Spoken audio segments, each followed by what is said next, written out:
रोहित जी और अंजलि मैम, ये तो मैं हर पॉलिटिकल पार्टी से यही सवाल पूछता हूँ कि मेरा बचपन भी उल्लासनगर में ही गुजरा है, लेकिन जो डेवलपमेंट आनी चाहिए उल्लासनगर में वो नहीं आ रही है।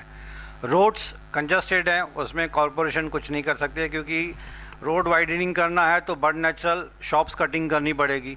शॉप्स कटिंग हो भी गई, जैसे अनिल अशोक रोड पे शॉप कटिंग हो गई थी, लेकिन अनफॉर्चुनेटली कुछ हॉकर्स खड़े हैं, कुछ इलीगल पार्किंग हो जाती है, तो जो मोटरेबल रोड्स जिसको बोलेंगे, यूजेबल रोड्स वापस नैरो एंड कंजस्टेड हो जाते हैं। लेकिन रोड्स जो हैं उसमें पॉटहोल्स हर बारिश की सीज़न में इतने ज़्यादा हो जाते हैं, कोई भी पार्टी आए, कांग्रेस हो, एनसीपी हो, शिवसेना हो, बीजेपी हो, लेकिन वो पॉटहोल्स है उसकी परमानेंट सॉल्यूशन मिल नहीं रहा है पब्लिक को, उल्लासनगर के वासियों को सिर्फ एश्योरेंस ही मिलता है। हर बारिश की सीज़न में आप देखेंगे टू व्हीलर की तो जान ही निकल जाती है। पीछे जो लेडीज़ बैठी हैं, बच्चे बैठे हैं, गिरे हैं, कुछ लोगों की शायद दर्दनाक मौत भी हुई है, सीवियर एक्सीडेंट्स हुए हैं, फैटल एक्सीडेंट्स हुए हैं। तो इसमें रोड्स की क्या प्रॉब्लम है कि बन क्यों नहीं रहे हैं, जबकि मुंबई में बहुत सारे अच्छे अच्छे रोड्स बने हैं, उल्लासनगर में भी हैं, ऐसा नहीं है कि नहीं है, कॉन्क्रीट रोड्स कहीं कहीं अच्छे हैं, लेकिन मैंने देखा है कि मोटरेबल रोड्स नहीं कह सकते उसको, बहुत ज़्यादा पॉटहोल्स हैं, बारिश की सीज़न में तो बहुत हालत ख़राब हो जाती है। तो ये क्यों ऐसे हो रहा है? This could be the reason कि करप्शन ज़्यादा है, या फिर कॉरपोरेशन है वो लापरवाही बरतती है। कॉन्ट्रैक्टर को जब कॉन्ट्रैक्ट दिया जाता है तो उसमें टर्म्स एंड कंडीशन में ये लिखवा के नहीं लेते हैं कि 3 साल की गारंटी वारंटी होनी चाहिए, या मटेरियल इतना लो क्लास का यूज़ होता है कि 6 महीने में रोड वापस से ख़राब। देखिए क्या है, उल्लासनगर की एकंदरित आप इतने साल, मतलब हम भी बचपन से born and brought up Ulhasnagar में ही हूँ, तो ओवरऑल जो सिचुएशन है आपने जैसा बोला तो इसके लिए सही बात है। अगर शहर में बड़े बड़े नेता है और सालों से है, फिर शहर की अगर परिस्थिति आज विकसित शहरों में नहीं है तो उसके लिए सही, जो लोग यहाँ इतने सालों से बैठे सभी लोग जिम्मेदार हैं। अभी इसको इम्प्लीमेंटेशन करते वक्त हमें जो प्रॉब्लम्स जो नज़र आते हैं, अभी मेरी मदर को अभी 2nd टर्म है, फर्स्ट टर्म में भी हम लोग का अच्छा कार्यकाल रहा था, उस टाइम में भी सत्ता, लेकिन हम लोग तो सत्ते से बाहर ही रहे हमेशा। अभी हम लोग वहाँ विकास अघाड़ी में इधर पहली बार साथ में आए हैं। यहाँ पे जो मुझे जो मेजर प्रॉब्लम लगता है, और अभी आने वाले समय में उल्लासनगर कांग्रेस जो है इसी एजेंडा पे इलेक्शन 2-4 मुद्दों पे लड़ेगी। उसमें प्राइमरी एजेंडा इधर ऐसा है कि यहाँ पे एक लॉबी है बड़ी, ठेकेदारों की ये बोलो, कॉन्ट्रैक्टर्स की बोलो, या कुछ ही लिमिटेड लोगों की कंपनीज है जो पूरा कॉरपोरेशन चलाते। नगर सेवक तो आते जाते हैं, कभी हार जाते, कभी फिर चुन के आते, बहुत सारे नगर सेवक सालों से कुछ बीच में आए गए, नए आएंगे, लेकिन ये जो लॉबी है ये तो वही है। तो मुझे ऐसा लगता है कि हमको मूल समस्या पे, जो मेन प्रॉब्लम है उस पर हम लोग ध्यान देना चाहिए कि ये सब क्या है। देखो 300 करोड़ का पाइपलाइन का प्रोजेक्ट है, फिर भी पानी का समस्या है।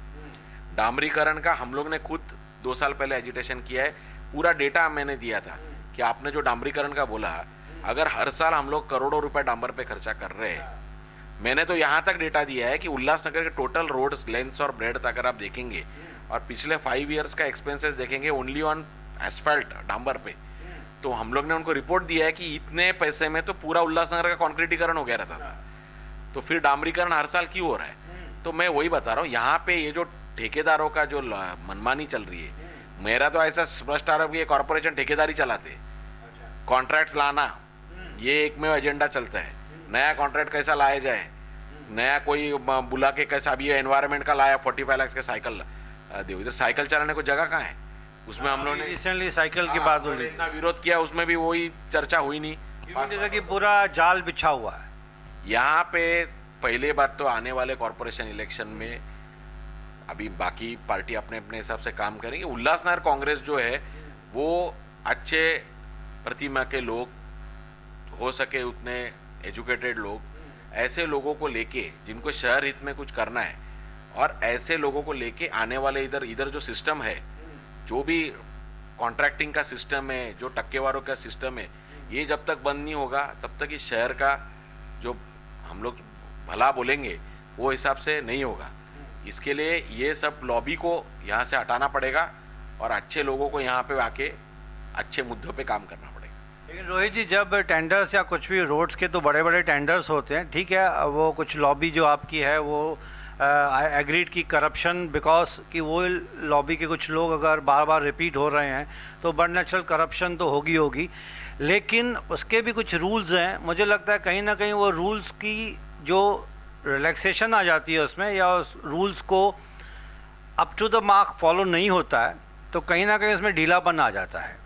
मेरे ख्याल से गवर्नमेंट ऑफ इंडिया का रूल है कि जब आप कोई भी टेंडर आप पास करते हो, रोड्स का हो या कोई भी ब्रिजेस का हो, फ्लाईओवर्स का हो, तो एक डेडलाइन पास होनी चाहिए। उसमें मेन क्लॉज तो डेडलाइन होता है, डेडलाइन क्रॉस हो गई तो पेनल्टी लगती है कॉन्ट्रैक्टर को, और उसमें 3 साल या 5 साल की गारंटी एंड वारंटी, मेरे ख्याल से सुप्रीम कोर्ट की भी रूलिंग है इसके ऊपर कि 3 साल या 5 साल की भी उसकी गारंटी और वारंटी होनी चाहिए कि उसमें अगर कुछ रोड ख़राब हुआ तो कॉन्ट्रैक्टर की ड्यूटी बनती है रिपेयर करने के लिए।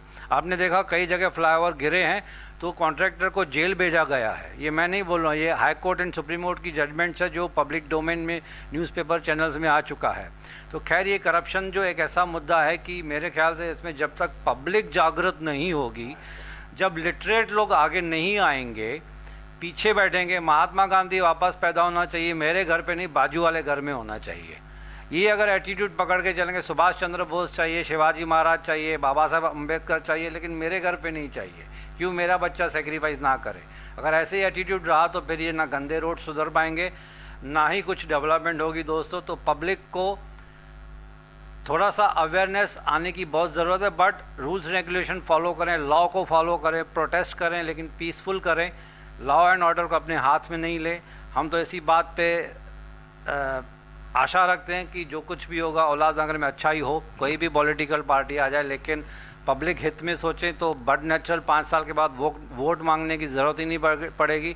पब्लिक खुद ब खुद वोट दे देती है। जैसे कि सिंगापुर में मुझे याद आ गया कि 35 सालों से एक ही गवर्नमेंट चला रही थी, एक ही पॉलिटिकल पार्टी ने 35 ईयर्स तक सिंगापुर में राज किया। बिकॉज आप देख सकते हैं सिंगापुर कैसा बन गया है आज। तो दोस्तों इसी नोट पे मैं एक छोटी सी ब्रेक चाहूँगा और ब्रेक के बाद फिर कंटिन्यू करेंगे। 1-2 सवाल और बाकी है, वेरी इंपॉर्टेंट। मैडम मैं आपसे रिक्वेस्ट करूँगा, आपकी जो भी मीटिंग है ओनली फॉर 5 मिनट्स, उसके बाद ज़्यादा डिस्टर्ब नहीं करूँगा मैं आपको। एक छोटी सी ब्रेक के बाद मिलते हैं।